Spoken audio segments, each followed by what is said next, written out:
अहम आवश्यक है कि पुराणों की संख्या कुल मिलाकर के कितनी होती है, तो ध्यान रखना होगा 18, जिनमें से सबसे प्राचीनतम पुराण मत्स्य पुराण। इसमें जानकारी आंध्र सातवाहन वंश की जानकारी। आंध्र सातवाहन वंश के शासक अपने नाम के साथ अपनी माताओं का नाम जोड़ते थे। मेरी बात समझ में? अगला है वायु पुराण। वायु पुराण की विशेषता है कि यहाँ इसमें जानकारी किसकी मिलती है?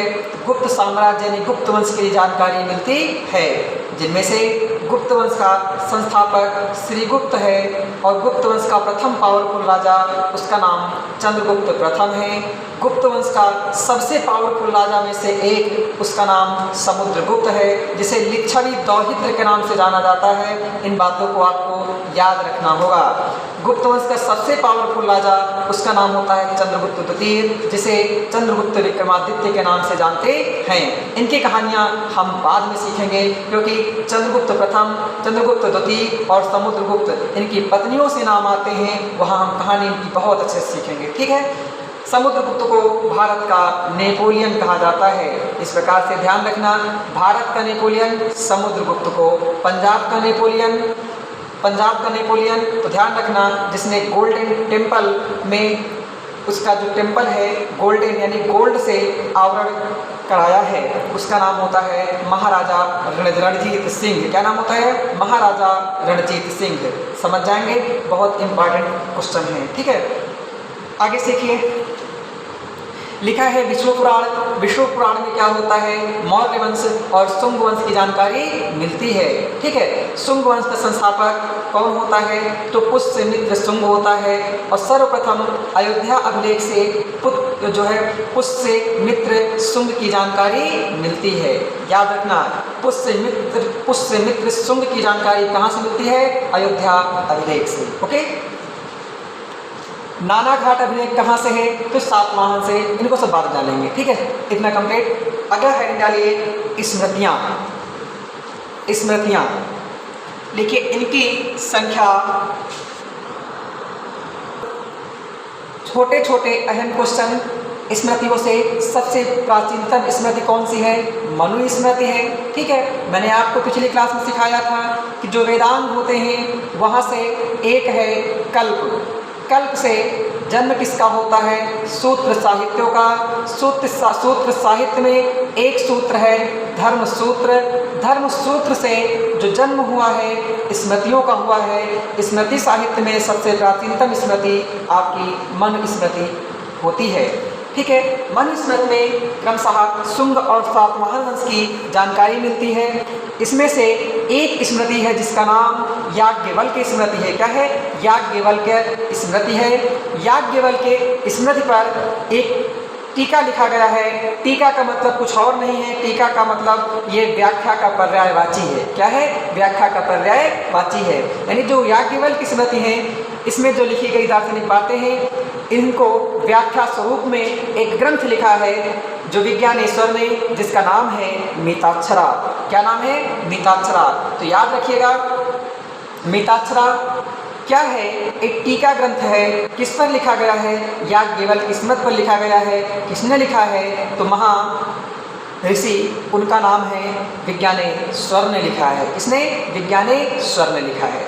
अगली हेडिंग डालिए पॉइंट में, वैदिक साहित्य के बाद धार्मिक साहित्य। वैदिक साहित्य के बाद तो ध्यान रखिएगा, जो आपके महाकाव्य हैं, महाकाव्यों में से कौन कौन से अहम नाम है? रामायण। रामायण को पूछा जाए मूलतः किस भाषा में है? तो संस्कृत भाषा में है। ठीक है, इसका अवधि में अनुवाद, ठीक है, बाबा तुलसीदास जी ने किया है। ठीक है, जिन्हें स्वामी तुलसीदास के नाम से जानते हैं, जिसे हम अवधी भाषा में रचना की है, जिसे रामचरितमानस के नाम से जाना जाता है। ठीक है, ध्यान रखना, इसमें क्रम से अध्याय पूछा जाए तो कितने हैं? 7 हैं। सबसे पहले पैदा होते हैं रामचंद्र आदि, तो बाल कांड होता है। कहाँ पैदा हुए? अयोध्या में, अयोध्या कांड। कैकेयी ने इनको जंगल भगा दिया तो उसे अरण्य कांड कहते हैं। और आगे आगे जानते हैं तो सबसे पहले मित्रता होती है। तो मित्रता होती है किष्किंधा के राजा से, अर्थात किष्किंधा से, यानी किष्किंधा नरेश से। तो नाम है किष्किंधा कांड। आगे पहुँचते हैं, सारा काम सुंदर सुंदर हो जाता है, उसे सुंदर कांड कहते हैं।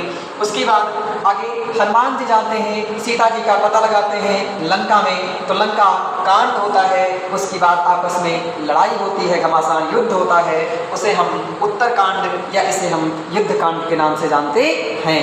बोलो, सातों कांड कंप्लीट। अगला बाल कांड, ये सबसे बड़ा कांड है। सबसे बड़ा कौन है? बाल कांड है। सबसे छोटा कांड, किसी से मित्रता करने में सबसे कम समय लगता है, सबसे छोटा कांड किष्किंधा कांड है। और इस प्रकार से सबसे फेमस कांड कौन है? सुंदर कांड है। सुंदर कांड में रामायण के सभी महत्वपूर्ण पात्रों का नाम एक साथ देखने को मिलता है। मेरी बात समझ में आई? इसमें आपके हनुमान भी हैं, सीता भी हैं, लक्ष्मण भी हैं, राम भी हैं। इस बात को ध्यान रखिएगा, ठीक है। ये आपके महत्वपूर्ण रूप से अध्याय हो गए हैं, ठीक है। इसमें एक लाइन लिख लीजिए, एट लास्ट लिख लीजिए। इसका अंग्रेजी में अनुवाद इसे रहने दो, लिखिए। इसमें कुल मिलाकर के 24,000 श्लोक हैं। कितने हैं? 24,000 श्लोक हैं। इसमें कुल मिलाकर 24,000 श्लोक हैं, ठीक। इसका फारसी में अनुवाद किसने किया था? तो फारसी में अनुवाद मुल्ला अब्दुल कादिर बदायूनी ने किया था। जो अब्दुल कादिर बदायूनी हैं, ये फारसी, अरबी, उर्दू और संस्कृत इनका प्रकांड विद्वान था। इस बात को ध्यान रखिएगा। एट लास्ट लिख लीजिए महाभारत, जल्दी से।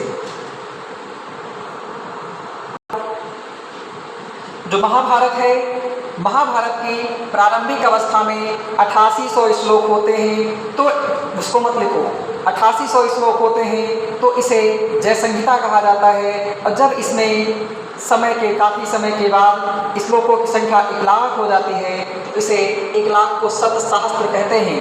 1 लाख हो जाती है तो इसे शत सहस्त्र संहिता कहते हैं। इसकी रचना महर्षि कृष्ण द्वैपायन वेदव्यास के द्वारा की गई है।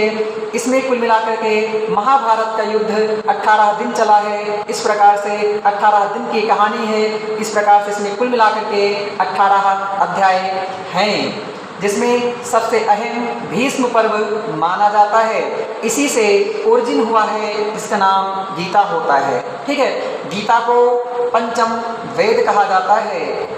ना रहे तो पंचम वेद किसे कहेंगे? महाभारत को कहेंगे, ठीक है। इन बातों को आप याद रखेंगे। और क्रमशः रामायण और महाभारत दोनों का फारसी में अनुवाद मुल्ला अब्दुल कादिर बदायूनी ने किया है। उम्मीद करते हैं समस्त जानकारी आपको समझ में आई होगी। अगली जानकारी नेक्स्ट डे। धन्यवाद।